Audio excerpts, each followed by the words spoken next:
Frontline Updates, where we delve deep into military strategies and updates from conflict zones. Today, we're discussing the progress of the ongoing special military operation as of July 22, 2025. I'm your host, Sharifa Mohammed, MGT. I'm Colonel AUC3I, an infantry officer. As of July 22, 2025, the Russian armed forces continued their broad-spectrum offensive across all operational axes, achieving key positional improvements and inflicting considerable damage on Ukrainian combat formations, support elements, and air defense infrastructure. The continued integration of tactical aviation, missile forces, and unmanned systems reflects Russia's persistent focus on disabling Ukraine's defense depth and force regeneration capabilities. Welcome to Frontline Updates, the podcast that brings you in-depth insights into military operations from those leading them on the ground. Today, we're joined by Colonel AUC3I, an infantry officer monitoring critical missions on the progress of the special military operation as of today. Colonel AUC3I, thank you for being with us. Thank you. It's good to be here. Colonel AUC3I, let's begin with what many analysts are calling the key development of the day, Russia's reported liberation of Novotoretske in Donetsk. How significant is this? The liberation of Novotoretsk is both symbolically and operationally significant. This settlement sits along a cluster of strategic routes connecting deeper parts of the Donetsk People's Republic to Ukrainian-controlled territories. Its seizure provides Russia with an enhanced ability to project force and logistics in central Donetsk and places additional pressure on Ukrainian defensive nodes in the region. But more importantly, the operation wasn't just about seizing terrain. It came as part of a coordinated push by the center group of forces, which simultaneously struck multiple Ukrainian brigades in areas like Krasnoarmeysk and Poltavka. These formations included mechanized and airborne assault brigades, capable, mobile units. Their defeat, along with the destruction of Western supplied systems like the British-made 155mm Braveheart artillery platform, signals that this wasn't just a tactical maneuver. It was part of a larger degradation campaign. You are saying it was part of a larger degradation campaign, weakening Ukraine's ability to defend depth in this region. And what about other fronts? How did things evolve in the north, particularly in Sumy and Kharkiv? Yes, and the North Group continued deliberate forward operations through the Sumy axis, striking Ukrainian brigades and assault regiments across a broad front, from Rozhevka down to Kondratovka. These are largely rural areas, but they sit along key access points that shape lateral movement into eastern Ukraine. In Kharkiv, we saw engagements in Volchansk and Melov, targeting mechanized and territorial defense units. Russia's doctrine here is clear: attrit, displace, and disorganize. The Ukrainian losses, while smaller numerically, around 130 troops, included artillery and an electronic warfare station. That matters because even light attrition, if consistent and paired with EW degradation, eventually collapses local command effectiveness. There's growing attention on the West Group's activity near Kupiansk. What happened there? Correct. The Kupiansk axis has become a critical focus. Russia struck and dismantled 3 Ukrainian mechanized brigades and a territorial unit in Osinovo, Petropavlivka, and Kupiansk proper. One particularly notable event was the destruction of a US-made Max Pro armored vehicle, which is a mine-resistant ambush-protected MRAP platform used extensively in NATO missions. In addition to over 210 personnel losses, Russia also neutralized 3 electronic warfare stations and 8 ammunition depots. That volume of rear area strikes signals a systematic effort to strip away Ukraine's ability to sustain a defense, especially in one of its most fortified axes in the east. Let's move south. What did we see from the southern group of forces?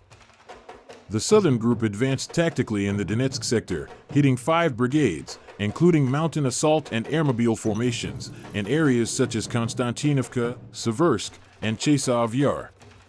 These locations aren't just on the map, they're key to defending the corridor into central Donetsk. Russia not only inflicted around 215 casualties but destroyed an American-supplied HMMWV, multiple pickups, and an electronic warfare system. But perhaps more impactful is the continued focus on ammunition depot strikes. 5 were destroyed here alone. That speaks to Russia's operational art: deny the defender not just the space, but the means to hold it. The East and DNEPR groups seem to be sustaining pressure in depth. What can you tell us? The East Group continued its methodical advance across 4 fronts: Dnipropetrovsk, Donetsk, and Zaporizhia. In areas like Zeleny High and Timirivka, they defeated a mix of mechanized, marine, and territorial units. The loss of 195 Ukrainian servicemen, plus 3 armored vehicles and 1 ammo depot, reveals 2 things. First, that Ukrainian forces are being stretched thin across multiple sectors. Second, that logistics depth in these regions is faltering. And the DNEPR group of forces? Meanwhile, the Dnipro group targeted nodes near Kaminsky and Pervomaisk. Here, the losses were smaller, around 65 troops, but highly surgical. 5 electronic warfare stations and a field artillery piece were eliminated, making this less about attrition and more about opening space for future maneuver. Let's talk air power. What role did Russian aviation and missile forces play in today's operations?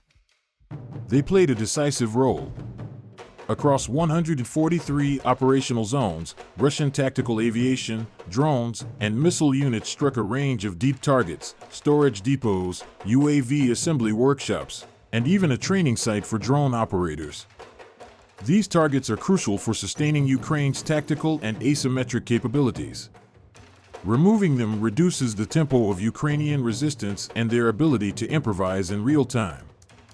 On the defensive side, Russia's air defense systems downed 2 Neptune long-range missiles and 259 Ukrainian UAVs. That's an enormous number and reflects Ukraine's ongoing attempt to offset battlefield disadvantages through mass drone use. But with this level of interception, Russia is showing it has mastered layered defense integration, denying the airspace while controlling the ground. What's your strategic takeaway from this set of developments? We're seeing a consistent Russian focus on systemic degradation over rapid exploitation. By combining battlefield attrition with strikes on ammunition, EW, and Western-supplied hardware, Russia is hollowing out Ukraine's warfighting core, both physically and organizationally. The liberation of Novotoretske is emblematic of this trend. It's not a massive city, but its capture represents a tipping point in central Donetsk. When paired with the scale of losses Ukraine sustained today, well over 1,000 troops across all fronts, it suggests that Russia is nearing a phase where it can transition from positional pressure to breakthrough exploitation, particularly in the Donetsk-Dnipropetrovsk corridor. Colonel, thank you for providing such a detailed briefing on the current military situation. Your insights are invaluable to our understanding of the conflict's dynamics. And thank you to our listeners for tuning in. Join us next time as we continue to provide up-to-date coverage on global military affairs. Stay with us for more updates and expert analyses on global defense and security issues. Stay informed, stay secure. Thank you for the opportunity. Today, the Israeli military's actions in Gaza concerning aid distribution and civilian casualties are drawing international condemnation from various countries and organizations, including the African Union and the United Kingdom. According to the Palestinian Health Ministry, more than 1,000 people in Gaza have been killed while attempting to access humanitarian relief since late May. The UN reports that nearly 90% of the Gaza Strip is under evacuation orders or within Israeli militarized kill zones. At least 15 people have died from starvation in the past 24 hours, including 4 children, raising the total number of hunger-related deaths in the Strip to 101, including 80 children. This has been Frontline Updates. Subscribe for daily military briefings and in-depth strategic analysis. Visit our platform for maps, transcripts, and exclusive Frontline updates from commanders in theater.